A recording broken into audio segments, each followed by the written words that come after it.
The unexpected alliance. The massive assembly hall of Station Sirian 7 had never witnessed such chaos.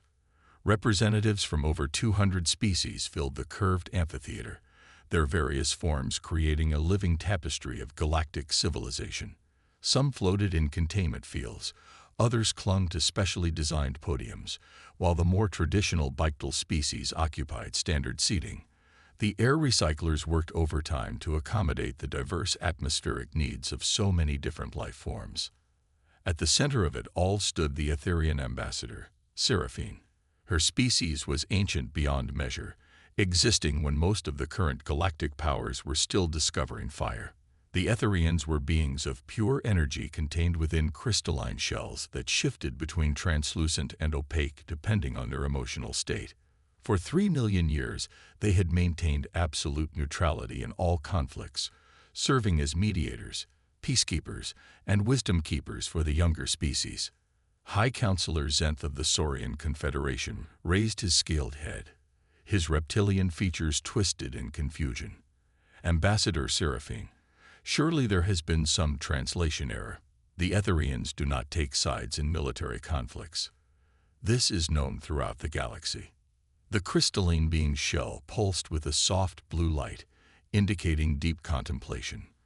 When she spoke, her voice resonated through the chamber like wind chimes in a gentle breeze, yet every word carried the weight of eons.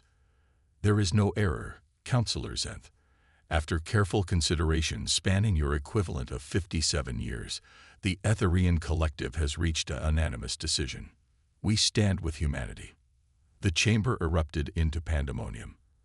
Admiral Kestar of the Hive Mind Coalition, his insectoid features clicking with agitation, slammed his forearms against his podium. This is unprecedented. Humans are a warrior species.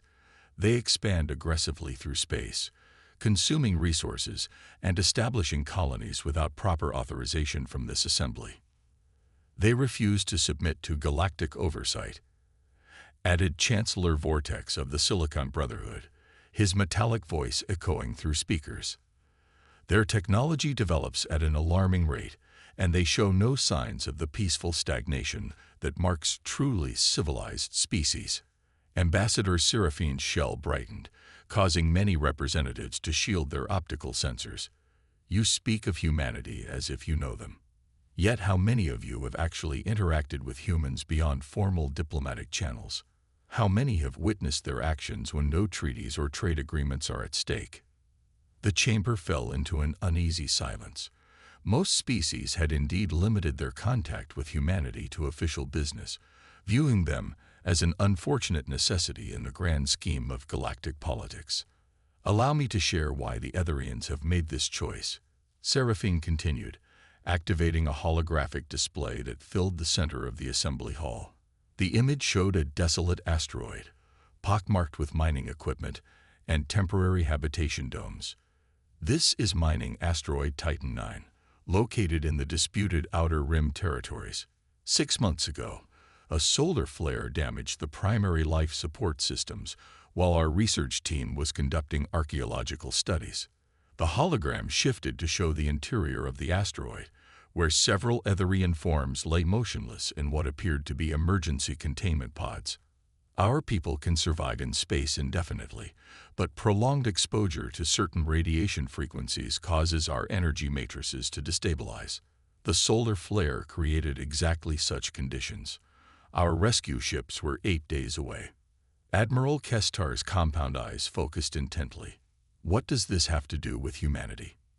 The nearest vessel capable of providing assistance was a human cargo freighter, the Wandering Hope, commanded by Captain Marcus Rivera. When they received our distress signal, they were already 3 days behind schedule for a critical supply run to the human colony of New Terra, where medical supplies were desperately needed to combat an outbreak of Zilarian fever. The hologram changed again, showing the battered human ship altering course toward the asteroid. Seraphine's voice carried a note of wonder that surprised many in the assembly. Captain Rivera did not hesitate. He did not consult with human authorities. He did not demand compensation or negotiate terms. He simply said, "Lives are at stake. We're coming." High Counselor Zent leaned forward. A single act of assistance hardly justifies abandoning 3 million years of neutrality. You are correct, Seraphine replied, which is why this was not our only observation. The hologram expanded, showing hundreds of incidents across dozens of star systems. Over the past 57 years, we have documented 12,847 instances of humans providing aid to alien species without being asked, without expectation of reward, and often at significant cost to themselves. The assembly watched in stunned silence as the hologram showed human ships rescuing survivors from ship disasters, human doctors treating alien diseases they had never encountered before, human engineers working around the clock to repair alien infrastructure after natural disasters. Here, Seraphine indicated a particular scene. Human colonists on Kepler 442 b share their food reserves with stranded Trilarian traders, despite facing their own supply shortages. Here, human scientists freely share their research on quantum navigation with species who had previously refused to trade with them. And here, the image shifted to show a massive rescue operation. Human naval vessels risked destruction to evacuate an entire crystalline city ship from a collapsing star, asking nothing in return. Commander Threx of the Warrior caste, a species known for their military prowess, spoke up with grudging respect. Their combat effectiveness is undeniable, but combat effectiveness does not equal wisdom or restraint. Observe their conflicts then, Seraphine responded, changing the display to show various human military engagements. In every war they have fought since achieving space travel, examine their primary objectives. They do not seek conquest for resources or territory. They fight to protect their colonies from aggression, to defend trade routes from pirates, or to aid species under attack from hostile forces. The hologram showed the aftermath of a recent conflict where human forces had defeated a raiding fleet that had been terrorizing merchant vessels. Instead of claiming the defeated ships as prizes, the humans had freed the enslaved crews and provided medical aid to the wounded raiders. They show mercy to their enemies, Seraphine continued. They rebuild worlds they have liberated. They establish fair trade agreements with former adversaries. This is not the behavior of a conquest-driven species. Admiral Kestar's mandibles clicked rapidly, a sign of agitation in his species. Even if this is true, humanity remains unpredictable.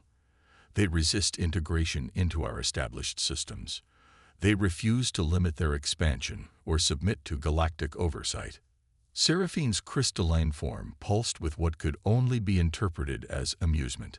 They resist integration into systems that would limit their ability to help others. When the Galactic Trade Consortium tried to restrict human medical ships from entering quarantine zones, humans ignored the restrictions and continued providing aid. When the Defense Alliance attempted to limit human response times to distress calls, humans withdrew from the alliance rather than compromise their rescue capabilities. You make them sound like paragons of virtue, Chancellor Vortex said skeptically. No species is without flaws or selfish motivations. Indeed, Seraphine agreed, humans are not perfect. They argue among themselves, make mistakes, and sometimes act from self-interest. But in 57 years of observation, we have never seen them ignore a genuine cry for help. We have never seen them abandon someone in need for the sake of convenience or profit. We have never seen them commit genocide, engage in slavery, or destroy worlds for resources. The chamber fell silent as the implications of her words sank in. Many of the species represented in the assembly could not make the same claims. The Etherian collective believes that humanity represents something unprecedented in galactic history, Seraphine continued, a species that has achieved significant technological and military capability while retaining what they call compassion as a core value. They are what we have long hoped other species might become. High Counselor Zent's voice carried a threatening undertone. Ambassador, if the Etherians proceed with this alliance, you will be considered enemies of the galactic community. Your homeworld will face economic sanctions, possibly military action. Seraphine's shell blazed with brilliant light, forcing many representatives to look away. When she spoke, her voice carried the authority of 3 million years of accumulated wisdom. Counselor Zenth, you mistake us for a species that can be threatened. We have observed the rise and fall of 10,000 civilizations. We have seen empires span galaxies and crumble to dust. We choose our allies not from fear or political expedience, but from recognition of true worth. The humans have a saying, she continued, her voice growing gentler, but no less firm. Do unto others as you would have them do unto you. In all our eons of existence, we have never encountered a species that so consistently lives by such a principle. That is why we stand with humanity. As the implications of the Etherian alliance began to sink in, representatives throughout the chamber realized that the balance of galactic power had just shifted dramatically. The most respected neutral species in known space had chosen a side, and their choice would force every other civilization to reconsider everything they thought they knew about humanity. The true nature revealed. 3 weeks after Ambassador Seraphine's shocking declaration, the galaxy was in turmoil. Trade routes had been disrupted as species chose sides, military fleets were mobilizing across dozens of sectors, and diplomatic channels buzzed with frantic negotiations. The Etherian homeworld of Luminar Prime had become the center of unprecedented attention, as species that had barely acknowledged their existence for millennia suddenly found their ancient wisdom inconveniently relevant. Dr. Elena Vasquez stood on the observation deck of the human research vessel Horizon's Edge, watching the ethereal beauty of Luminar Prime through the viewport. The planet appeared to be made of living crystal, its surface pulsing with gentle light that could be seen even from orbit. She had been among the first humans invited to visit the Etherian homeworld, and the experience had been both humbling and enlightening. The Confluence Council has reached a decision, announced Elder Lumina, the senior Etherian who had been serving as Elena's guide. The ancient being's crystalline form was more translucent than Ambassador Seraphine's, indicating her great age and wisdom. They have voted to sever all diplomatic ties with species that refuse to acknowledge humanity's right to exist as an independent civilization. Elena turned from the viewport, her expression troubled. Elder Lumina, we never asked for this. Humanity doesn't want to be the cause of galactic division. The Etherian's form pulsed with warm amber light. Dr. Vasquez, your species' reluctance to accept recognition for your virtues is itself one of those virtues. But the decision has already been made by your actions, not your words. Through the ship's communication system, they could hear reports from across the galaxy. The Saurian Confederation had attempted to blockade human trade routes, only to discover that several neutral species were secretly dependent on human-manufactured medical supplies. The Silicon Brotherhood had tried to restrict human access to raw materials, but found their own mining operations failing without human engineering expertise. Captain Rivera's report from the Meridian sector is particularly interesting, Elder Lumina continued, accessing the ship's communication array with a gesture. The holographic display showed Captain Marcus Rivera, the same man who had rescued the Etherian research team months earlier. This is Captain Rivera of the Wandering Hope, his image said, fatigue evident in his voice. We've just completed evacuation of the Nexus Station mining facility. Solar activity in the system is increasing beyond safe parameters, and the station's shielding is failing. We managed to get 12,000 civilians off the station, including 3,000 Saurian workers and 2,000 Silicon Brotherhood technicians. Elena raised an eyebrow. Those are the same species calling for economic sanctions against humanity. Indeed, Elder Lumina replied. Continue listening. Rivera's report continued. The FAQs keep asking why we came. Apparently, their own governments issued orders to abandon the station and write off the workers as acceptable losses. The Saurian Confederation claimed the evacuation would be too expensive, and the Silicon Brotherhood said their technicians were replaceable units. Rivera paused, shaking his head in disbelief. I told them the same thing I always tell people who ask that question. Because you needed help, and we could provide it. The hologram shifted to show the aftermath of the evacuation. Human ships had worked for 72 hours straight, using every available vessel to transport the refugees to safety. The rescued workers, representing dozens of different species, were being provided with food, medical care, and temporary housing aboard human vessels, despite the ongoing political tensions.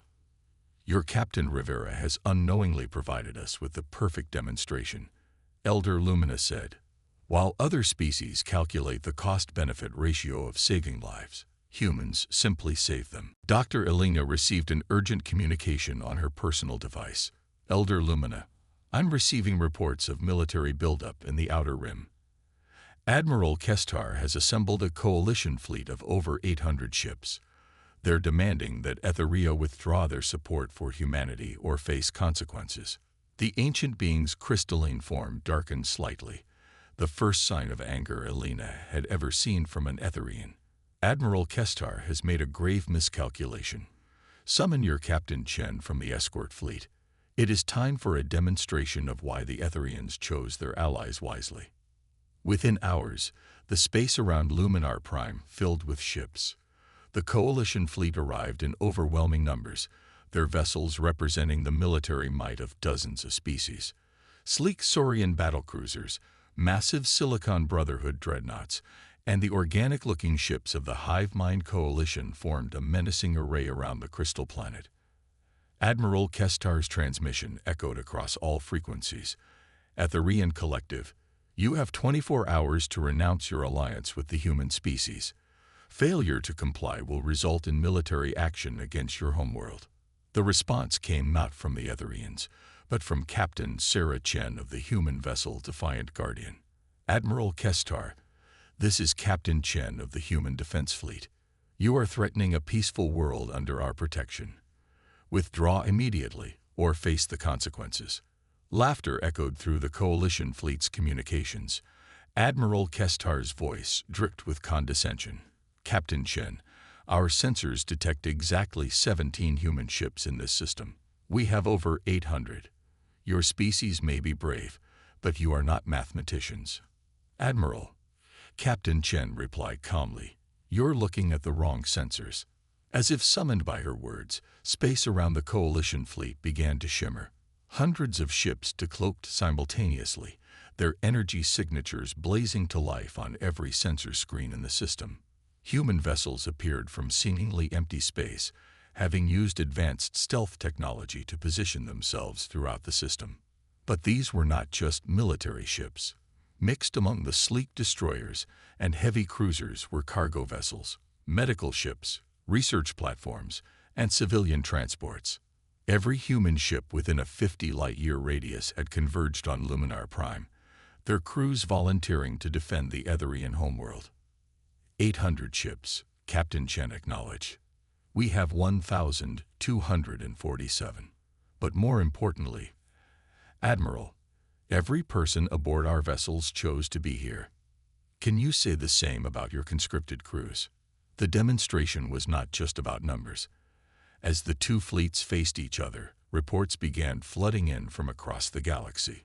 Human ships were simultaneously engaged in rescue operations in 14 different sectors, providing medical aid to 7 plague-stricken worlds, and escorting refugee convoys through 3 separate war zones.